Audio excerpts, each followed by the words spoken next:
Hey there, my friend. It is so great to be back with you here on the Doing What Matters podcast. You and I hanging out together. Thank you for allowing me into this space and time in your life. I do not take it lightly that you show up and you listen in. I want to talk today about things we just need to stop doing. Things that sometimes by about the third month of the year, we still have some habits that we've developed that we just need to stop doing. And they're small little things, but they're robbing us of time. They're robbing us of time because we're doing them over and over again, and they're taking up time. And so I want to talk about those things. I want to get into that with you and give you some just quick things to think about of like, ooh, I need to bring that to my attention and awareness because I'm doing the same thing. So here we go. Let's dive into, I have 5 things that I want us to look at to stop doing. So let me dive in first, just sharing with you where some of this comes from. So the first of the year, actually back in December of 2023, I hired someone to work with me and kind of become my executive assistant, I guess is the official title that we've given my good friend Nancy. And Nancy is working with me on getting a lot of things off of my plate, onto her plate, things like that. And one of the things we've really worked on a lot in the last 30 days is cleaning up my inbox in my email.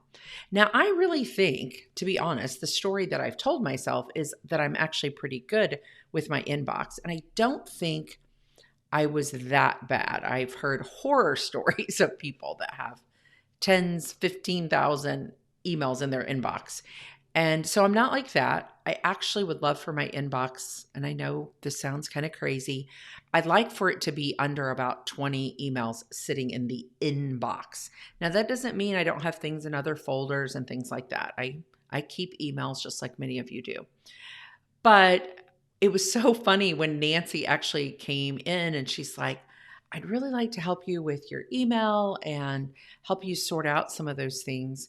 I was like, yeah, let's do it.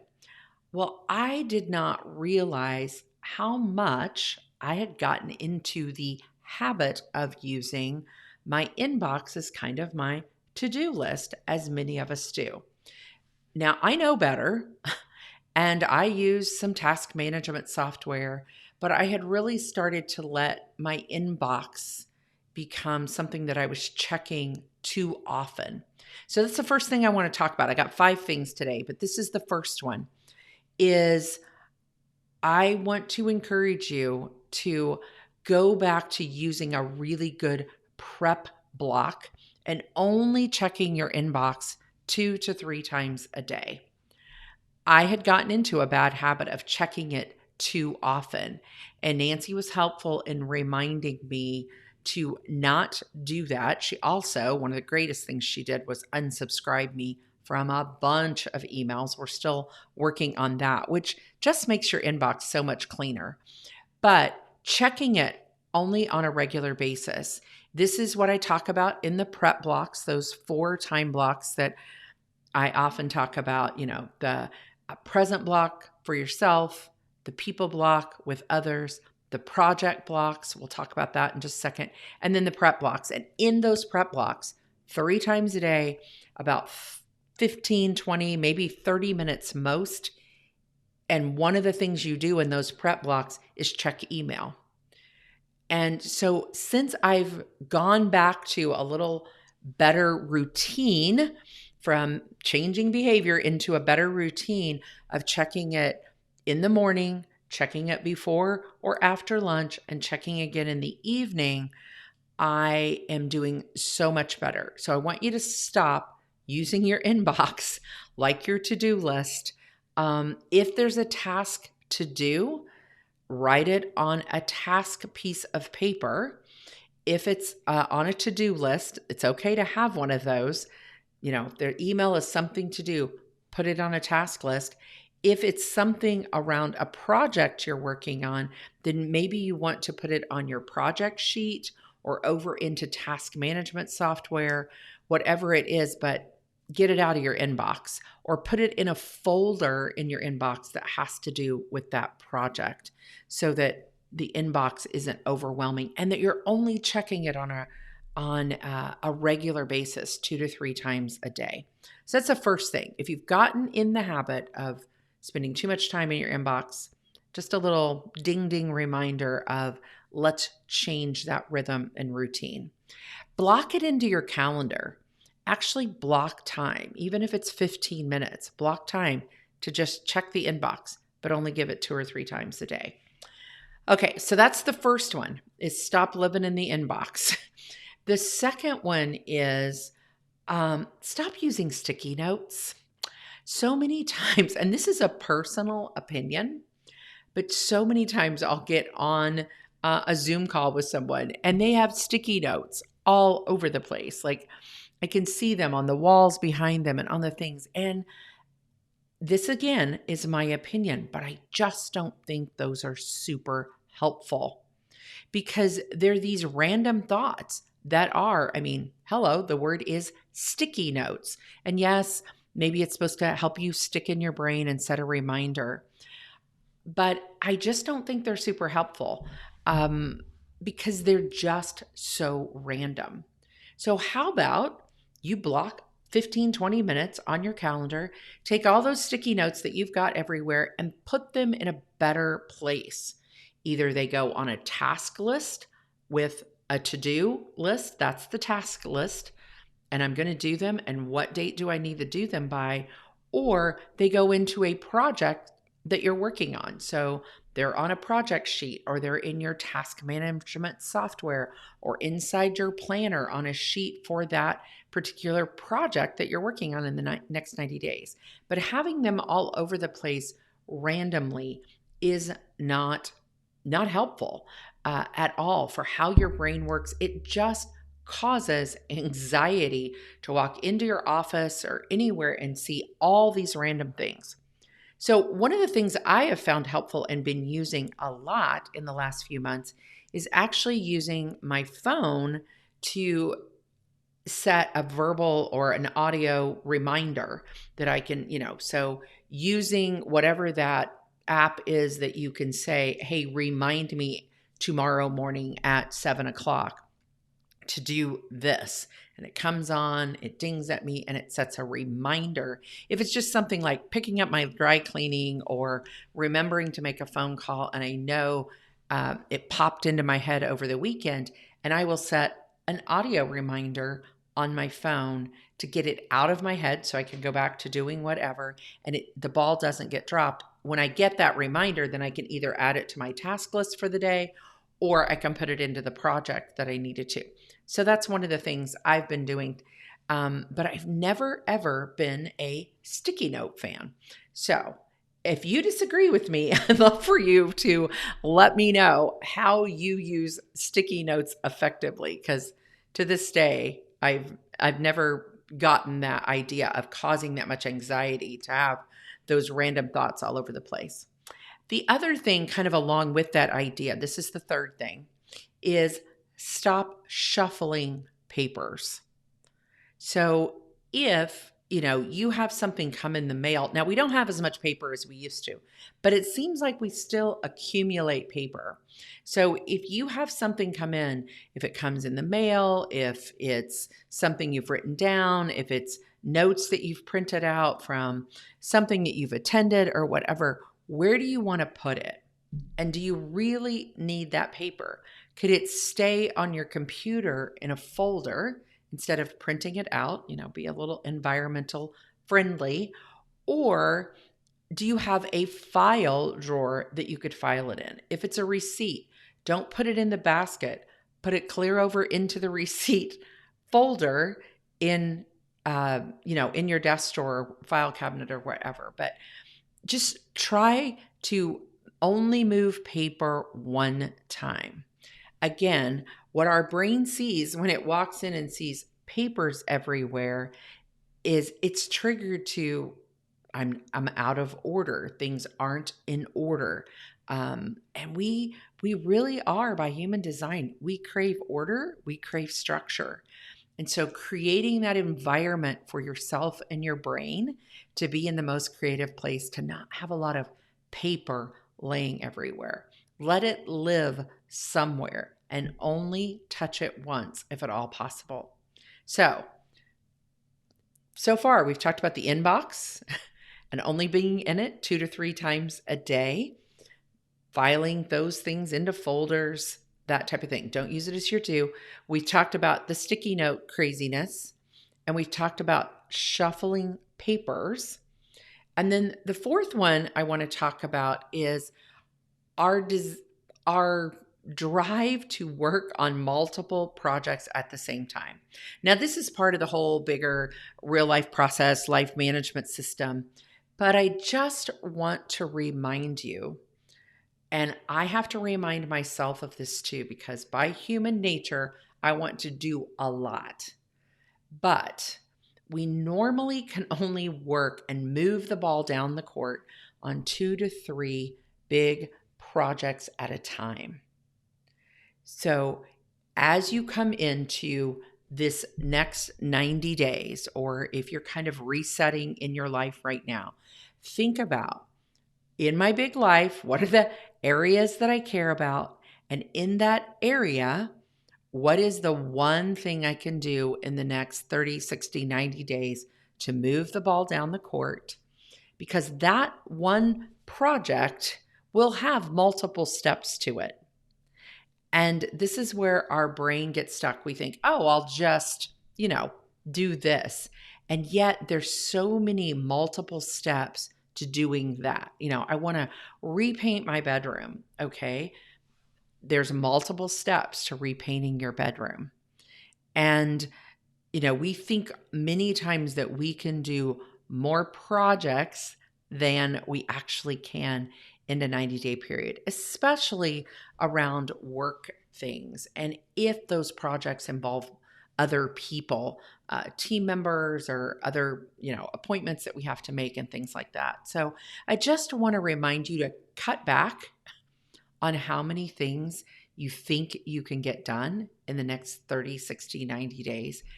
Because again, the anxiety level of, living with that, I'm not getting it done, I'm not getting it done, I'm not doing enough. What we're telling ourselves is that we're not, instead of, wow, that feels good to get that little step done, that little steps forward, instead of being stuck in the anxiety mode. Living a life of intention is about doing the things that are the most important. Let me say that again. Living a life of intention is about doing the things that are most important, not the things that seem most urgent. So if we can narrow down the number of projects that we're focusing on, we will feel so much more intentional. So that's number 4, is as you're coming in maybe to a new month or a new quarter, just really narrow down and be realistic about what you can do in the next 30, 60, 90 days. And this goes along with the very last one. And I had to have a little self-talk with myself around this one just recently. And that is, stop saying yes. And I had to tell myself that, because there are so many good things that we could do, so many places that we could volunteer, that we could serve, places we could be a part of. But I just want to give you permission to stop saying yes to everything, and to really give discernment to what you say yes to. Set a habit of, I'm going to give things 24 or 48 hours before I commit. Just a couple of weeks ago, in an organization that I am a part of, there was a need to fill a position. And while I was sitting there in the room, I immediately thought, well, I can do that. That's not that big a deal. I can do that. I've done this before. I can do this. And so afterwards, I walked up and told the person, hey, if you need me, let me know. I could probably step in and do that. And within a couple of hours after I'd been out of the moment, I got to thinking and thought, I can't do that. I don't have the capacity to add that onto my plate. I am already committed. I would have to miss so many times. I know what my years looks like going out. And the hard part was the bravery and the courage to call that person back or to contact that person. I actually think I ended up texting him because we're good friends and saying, I can't do that. Take my hat out of the ring. That will not be something that fits into the intentionality that I want to do in my life. So take my hat out of the ring. But in the moment, I was caught up in the moment of, I can help. I can, I didn't want to see things not come together well for this organization, all those things. And I said yes too quickly. And when I really stepped back and looked at what I had going, I was able to go, nope, not right now. That is not the right choice. So if you're in that situation right now, I want to give you the courage. If you need to make a phone call, send a text, send an email to say, not right now, do it. I give you permission to stop saying yes. And, in a work perspective, I'll say this too. Maybe it is having a hard conversation with someone that you're working for or working with to say, that's actually going to put too much on my plate and I'm not going to show up well if I say yes to this project. Can we have an honest conversation about this? And I know that takes courage. I know you have to lean in to those three centers of intelligence we talk about, that head, that heart, that body. Might cause your heart to race to think about having that hard conversation. But I want to encourage you to have it so that going forward, you don't feel the overwhelm of, I've said too many yeses and then I can't follow through. I can't live into the integrity that I want to. And I regret that I said yes when I shouldn't have. So those are the 5 things that I want to ask you to please stop doing. And I'm right there with you. I'm holding myself accountable to, friend, that I need to hear these things too. I need to stop using my email as an inbox, or my email inbox as my to-do list, and become better organized in system and process of how I get it out of there and get it where it needs to go, or file it accordingly. And I'm grateful to Nancy for reminding me of those things. Also, to stop using those crazy sticky notes. Just want to encourage you in that. Stop shuffling the papers, find a home for them and put them there. Waste time and makes you feel that anxiety when there's papers everywhere. Stop working on multiple projects and stop saying yes. Many times we think about being more productive and using our time better as things we should start doing. And I actually want to give you permission to do the opposite.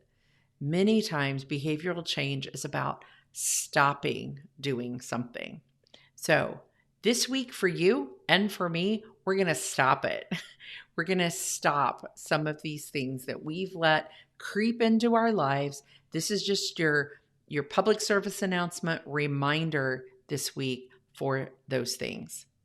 Now, that being said, I want to encourage you too that if you want a little more resources about this and you want to start with a fresh, clean slate, go download our free resource that we have out on our website.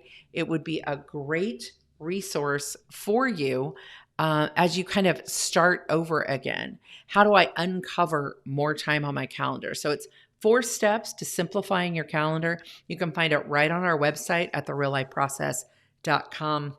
It would be a great resource for you to go with this idea of here's things I'm going to stop doing, and yet I'm going to block my calendar a little bit more and simplify it down so I can really be intentional. I'm going to revisit it as well. And I hope that you will too. TheRealLifeProcess.com. It's right there on the front page. 4 steps to simplifying your calendar. You can find it really easily there. So thanks for being with me, helping me to have a little bit of accountability. I hope it helps you have a little bit of accountability. And remember, the reason we're doing all of these things, the reason we want to stop is to create more margin, more white space, so we can notice the moment. Every ordinary day has an extraordinary moment. You just have to look for them. I'll see you next week, friend, right here, same place, same channel on the Doing What Matters podcast.